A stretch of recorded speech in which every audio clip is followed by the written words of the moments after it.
He had watched his gorgeous wife work her way across the ballroom for the last 30 minutes, so that with impeccable timing, she was as far from him as possible when the ball dropped at midnight. Surrounded by her rich, self-important peers, she would be passed around like a platter of Deaver Kissedin, and felt up by all the executives where he worked with special affection from his born, rich, imbecilic boss.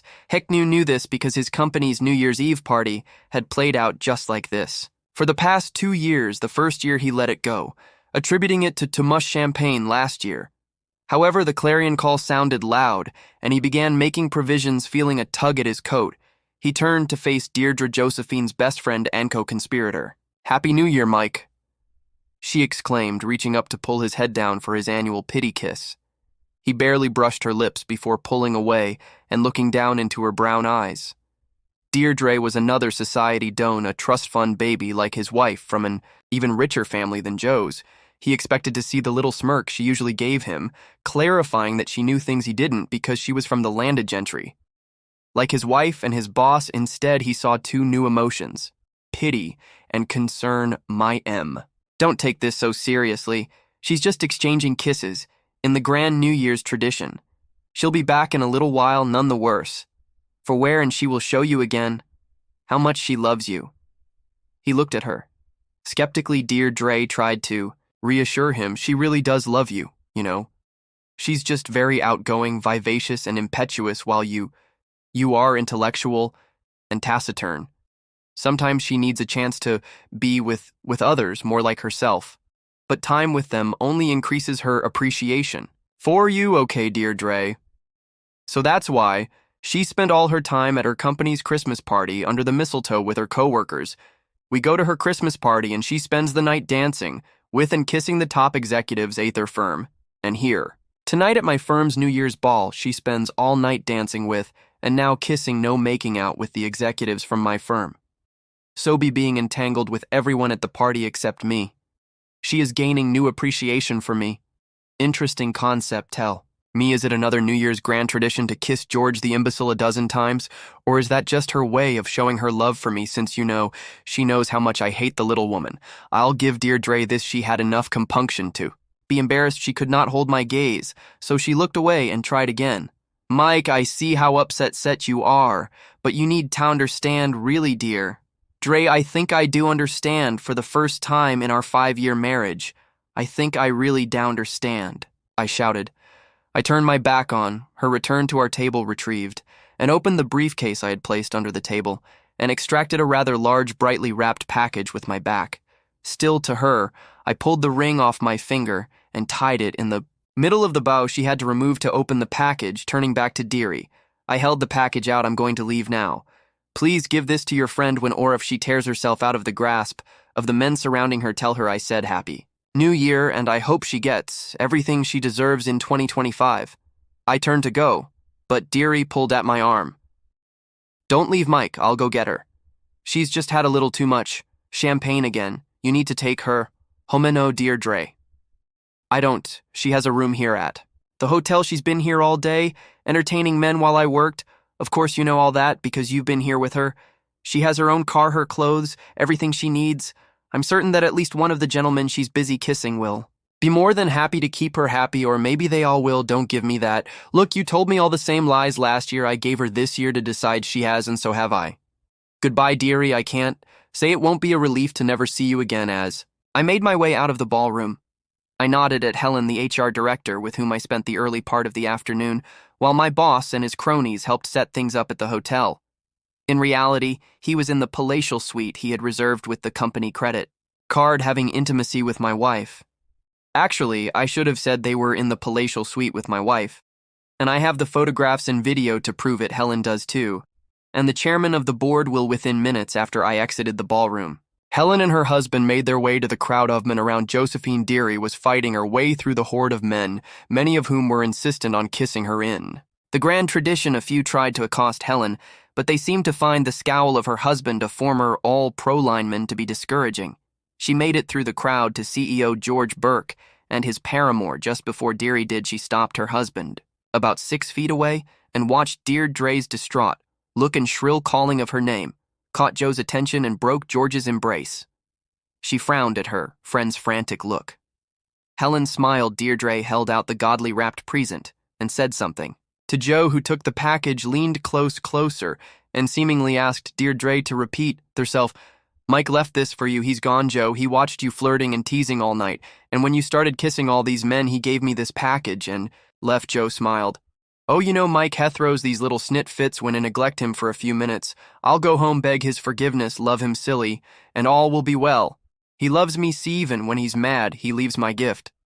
Let's see what it is, Joe. I don't think it's a gift, Deary began, but Joe was busily untying the ribbon to open the package when the ring hit the ground. He paused, frowned, and said, What is that? George bent over, picked it up, held it out to her, and smirked. Isn't this your husband's wedding ring? She stopped tearing at the paper, looked puzzled, and took the ring. She looked at Dear, who said, I tried to tell you. Joe began tearing the wrapping off the gift and found a white gift. Box inside reassured. She smiled, shook the box, said it's heavy, and began cutting the scotch tape on each side with her fingernail. When the tape on the third side broke, the contents of the box fell out and scattered across the floor. She squatted in her knee-length gown so she could pick up the glossy sheets that had fallen. Others were squatting to pick up the ones that had sailed over near them. Suddenly, everyone froze. Joe's eyes grew wide, and she screamed, No. Her cry drew the attention of others in the area, and more people moved into their circle. Dear's eyes were also wide in disbelief. She glanced up and saw the look of horror on George's face. He snatched the 8x10 and glossy color photo at his feet, off the ground, held it against his expensive suit, and involuntarily yelled, What the hell, Joe, loudly enough that everyone in the proximity heard him. Allays went down to the photos lying all about and saw Joe engaged in love acts with persons not her husband. There were numerous pictures of Joe and George, but also of Joe with other executives of the firm. Where Mike worked and with Joe's co-workers and bosses, there weren't enough to cover the positions of the Kama Sutra. But Mike had done a good job of selecting photo that proved Josephine enjoyed various love stuff, faced with a photo array of her adventures. Joe fainted. She pitched over backwards and, only hitting George's shoe, kept her head from striking the tile floor and sustaining a likely concussion. Deary knelt beside her, held the back of her head, with her hand lightly slapped her face, and frantically cried, Joe, are you all right, Joe? Talk to me, Joe, are you all right? While the two women were on the floor, others began picking up the photos and looking at them. One woman then turned and slapped her husband as hard as she could while he was looking down at a photo he was holding. You serial cheater. No wonder you can't keep me satisfied. He looked at her in stunned silence until she swung her purse and caught him in the right eye. He clutched, his eyes screamed in pain, and then crumpled to the floor when she kicked him in the balls with her closed toe pump. The woman knelt down and began systematically going through the photo. On the ground, she paused, looked up, and declared, You women who are married to the management of Taylor and Son might want to grab some of these photos and check them out. I see pictures of several other husbands I know with those two cheating women. If you want to save on your divorce attorney, call me and I'll see if I can get us a group rate. 9 other women knelt and began examining photos, and men began backing away. There are USB drives too, one announced loudly as she held one up. No telling what is on these, you rotten jerk. Eld, a pretty blonde at a well-dressed older man. Remember our prenup? I'll bankrupt your sorry back baby. I'm sorry, it didn't mean anything. She just kept hitting on me and finally I gave in. But it was only once and she wasn't nearly as good as you anyway, and he pleaded, Liar. The blonde screamed, holding up 2 more photos showing evidence. The blonde popped up off the floor and advanced on him with murder in her eyes, waving the photos and cussing a blue streak. He retreated backwards, then turned and ran. When she got close, another woman was sobbing, clutching her breast with one hand and waving a photo in the other. Her husband had his hand over his eyes and he too was sobbing. A man retrieved a photo, held it in front of the gorgeous woman facing him, and loudly said, You're by what the hell, you shameless cheater. You told me I'd never get my 3-way because you'd never be with a woman. She flushed, turned, and ran away, tottering precipitously in her 4-in heels. Another woman had picked 6 photos out of the pile and was calling names as she walked toward them. Middle of the ballroom, a puzzled woman stopped her, received a photo, stared at it, and turned back to her husband. With murder on her face, he began retreating, and she began trotting toward him, waving. The photo, that scene would repeat itself 5 more times, and each time those around the aggrieved got an earful and an eyeful. Joe is awake now, staring at the scene around her with glazed eyes. A man in an expensive tuxedo knelt beside her. He asked, "Are you all right?" She looked at him curiously and nodded. He asked, "Who are you? Can I help?" "I'm Josephine Lord," she replied, morosely, "but I don't think anyone can help me now." "You're Josephine Reynolds, Lord?" he asked incredulously. She nodded and asked, "I am. Who are you?" The man handed her a packet of papers. He was. Caring took her picture with his phone and loudly proclaimed, "I'm a process server. You've been served. Josephine Reynolds, Lord. These papers detail in the enclosed photographs and videos prove the adultery alleged in Michael Morris Lord's petition for divorce." He turned to the larger group. "Ladies and gentlemen, if you didn't get to look through the photos, simply acquire a copy of the divorce documents, which are public records available online. The names of every human being with whom Joe the Ho had intimacy over the course of the past year are listed as well as where and when. For a nominal fee, I can provide a link to the Joe the Ho website that fully chronicles her exploits since January 1st of last year. If you would like to review them to determine whether your husband or wife was involved in physical liaisons with Joe, you can contact me online at my website, and for that nominal fee, a link to her website will be provided for an additional nominal fee. I can provide digital copies of the activities of a participant. You'll find such evidence to be very helpful. In court, I look forward to hearing from you." He bowed deeply and strode away, leaving tears, fears, and panic in his wake. He would catch hell for this stunt, but he was paid very, very well to do it. Besides, this was New York and his office was in New Jersey, where his family held a lot of sway. Joe was still holding the divorce papers in her lap as she reclined in the arms of her friend, her mouth hanging open in disbelief.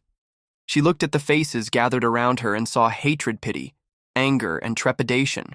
The inescapable admiration, lust, and envy she had known her entire privileged life was entirely absent, and the enormity of her loss and disgrace finally sunk in. She crumpled back onto Dearie and buried her face in her friend's bosom, sobbing inconsolably.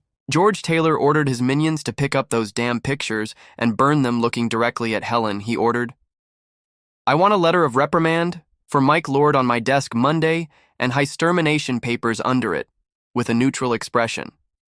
Helen stated, "I'm sorry, Mr. Taylor, but Mr. Lord resigned. This afternoon he gave his 2 weeks. Not us using the leave you signed off on last week, took all his supplies and materials and vacated the building. I will not accept his resignation. I will fire him after the reprimand. He'll never work in this business again." He shouted again, "I'm sorry, Mr. Taylor, but he met with the chairman of the board before he left, and your father accepted his resignation.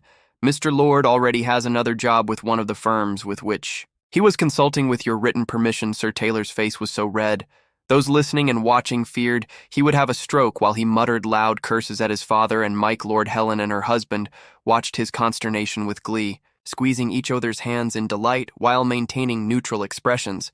Of course, Mike Lord was cruising out of NYC in the new four-wheel drive Chevrolet High Country Suburban. He had special ordered the SUV in the fall as soon as the new models came out and had it delivered to him earlier in the afternoon.